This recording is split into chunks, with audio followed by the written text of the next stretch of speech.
Hello, everybody. We are here from Clovernook Center for the Blind. My name is Samuel Foulkes. I'm the manager of our Braille printing house, and I'm here with my colleague, Tina Seger. Tina, would you like to say hello? Hi, everybody. I'm a curriculum development and transcription specialist with Clovernook. And we are here today to talk about a technical Braille curriculum that we've been collaborating on with the NLS for the past couple of years. But first, just a little background about us. Clovernook Center for the Blind is based in Cincinnati, Ohio. We've been open since 1903. We've been producing Braille since 1914. We're a founding member of the Braille Authority of North America. Tina Seger is our representative to the board. Today we are primarily a Braille producer. We ship about 20 million pages of Braille each year, primarily on behalf of the NLS, the National Library Service. So lots of different books and magazines, but we're not here today to talk about Braille embossing per se. We're here today to talk a little bit about the new NLS Technical Braille transcribing course. So I'm going to pass things over to my colleague, Tina, to tell you guys a little bit about the course. Tina.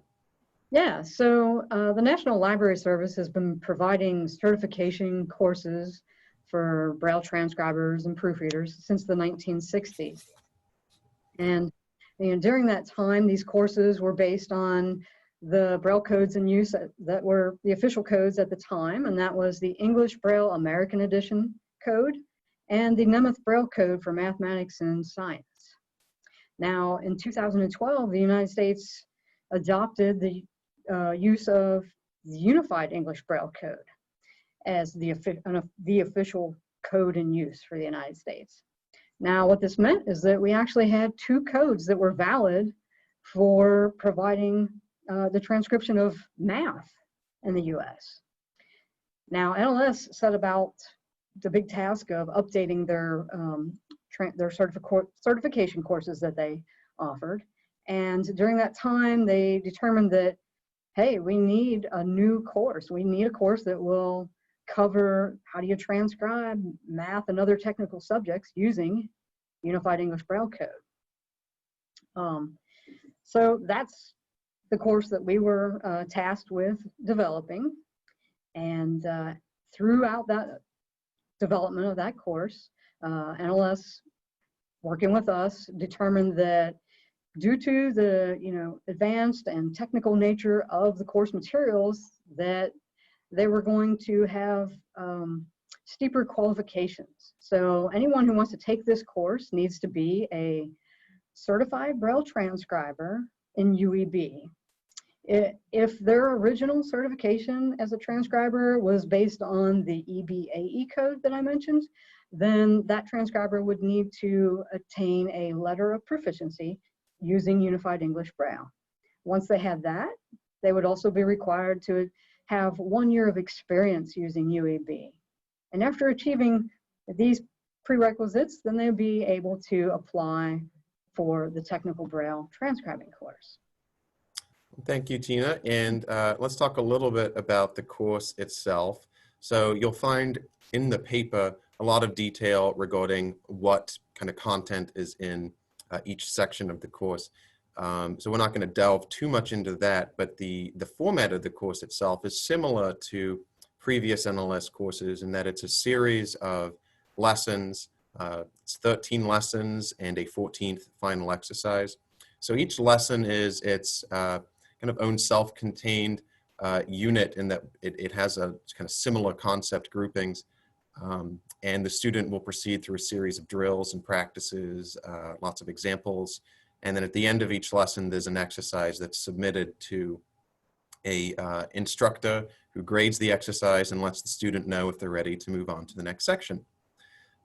So the actual content of the course is quite vast in terms of the amount of ground that it attempts to cover.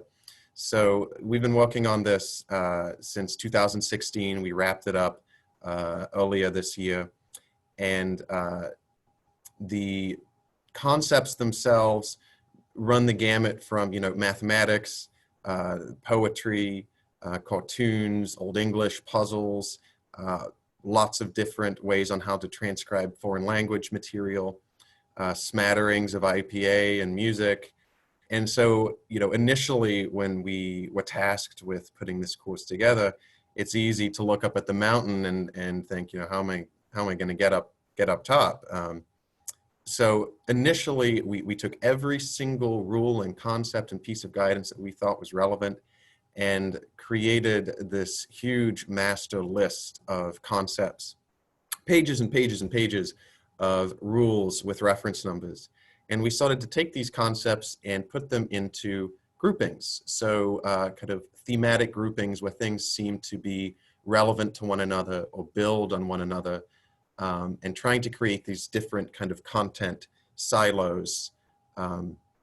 These were then developed into outlines, and these outlines were then developed into extremely rough initial drafts. So different members of our development team, primarily myself, Tina, and another colleague, Saul Garza, would take a lesson outline and start to put some meat on the bone. So start to write out the different rules and guidance, start to put in examples. And throughout all of this, as we're starting to create these drafts, we're constantly moving things. We're constantly looking at prior lessons so that we can include, pieces of guidance. For instance, if you have poetry in lesson 2, well, in lesson 3, in some of the examples, you might want to include a little bit of poetry in some of your examples to display an additional piece of guidance, such as, foreign language and literary text.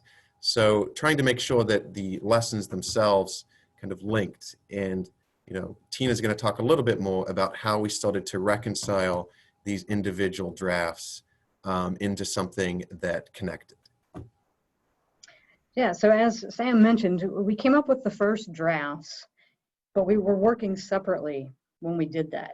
And after we got our drafts, we started reviewing them, and we realized very quickly that, hey, we've got 3 different authors, we've got 3 totally different writing styles and different voices kind of coming through, and we each had our own kind of stylistic ways of saying things. So we determined we had to work together to now reconcile this all so that we would have one clear voice, one basic writing style that would come through, and that the language would be more consistent, straightforward through, instead of being obviously varied coming from the different authors. So we realized, okay, our individual silo work was basically coming to an end. We had to attack this as a team. So we started using round tables, or just meeting times that were extended. So 3 to 4 hours at a time, we would set aside to work on these lessons. We would determine what lesson we were going to tackle on which day, and then each of us was responsible for reviewing that material ahead of time and taking notes, identifying what did we think were the gaps, what did we think needed revisions, what do we think was good to go, or what do we think needs further development, or was there anything that we thought wasn't relevant to that lesson and really would fit better somewhere else. Then once we met, we would sit and go over all of our notes and go through the lesson from start to finish. First, looking at the structure, because we had to start with the structure and make sure we had our structure in place. Once we've got that hammered out, then we would start working on the actual content of the concepts. What was the concept we were trying to teach in a specific section? Was that fully fleshed out? Did it need to refer to anything else in that same lesson or in a different lesson? So there was a lot of details to keep up with all these moving parts during the roundtables, but we found that it allowed us to work collectively as a group in a much more efficient manner. This also was very substantial in helping us because we had a group of beta testers who were taking the course, just as any student would. They were taking the course, but they were also providing significant feedback on the lessons in the same areas of, did they find any problem with the structure? They would give us suggestions. Sometimes they would give us, hey, this example is okay, but maybe you want to try this example to really highlight, X. they just gave us massive amounts of feedback throughout the course. And so the roundtables really helped us as a group to be able to incorporate all that in a very efficient manner. Once we felt that we had the print lessons completely done, so to speak, and we finished the actual print formatting and all of that, then we set about transcribing them into Braille. And after that, we had to develop the answer keys.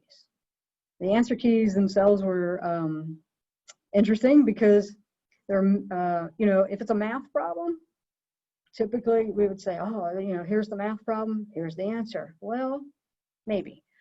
We found that there are, especially with the math, there were quite a few instances where there was more than one correct way to transcribe the math problem.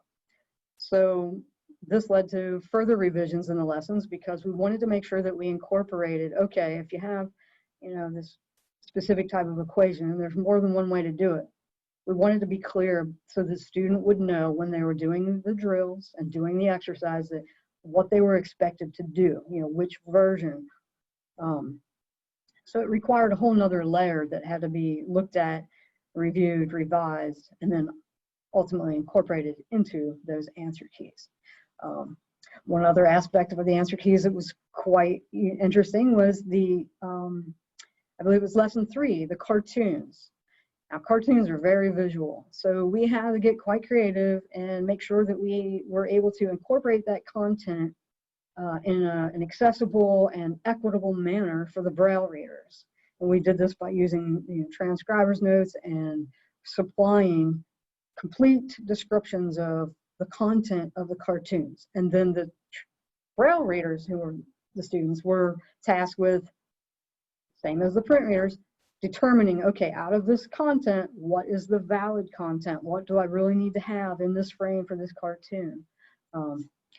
And then as we came to the development of the keys, we worked as a team to create a set of grading guidelines specifically for cartoons because it's very subjective, and with anything that's subjective, you're going to have, there's no two transcribers will transcribe it in the same manner. So we had to identify what were the key elements that were absolutely pertinent to the transcription of this cartoon frame by frame. And we listed those out and provided those along with the course to NLS so that, graders have something that can go right along. Oh, okay, this frame, this is what's important, Otherwise, it would just be a monumental task to try to grade something as varied and as subjective as cartoons. So with that, I'll hand it over to Sam. Well, I think that it's also probably pretty apparent to those of you at ICEB that this is very much a living course. So the course itself, is something that will need to be updated pretty much constantly as new guidance is provided by BANA or by ICEB. Several instances during development, we had to change tack on a couple different lessons because of new guidance that came out. And that's something that's probably going to continue well into the future. And, we really hope here at Clovernook that the course itself is going to be something that is really going to help the standards of Braille transcription in the US so that when someone who's a transcriber is working on a math textbook or working on something that has a lot of poetry or Old English or a puzzle book, that they have the training and the experience and the qualifications and the skills to do it effectively so that the reader is going to have a more consistent experience from text to text. And that's really the end goal is for the reader of all these Braille materials to have a consistent experience. And so we at Clovernook here are so thankful to the NLS and to all the various partners that we worked with on this project. And we look forward to your questions. Thank you.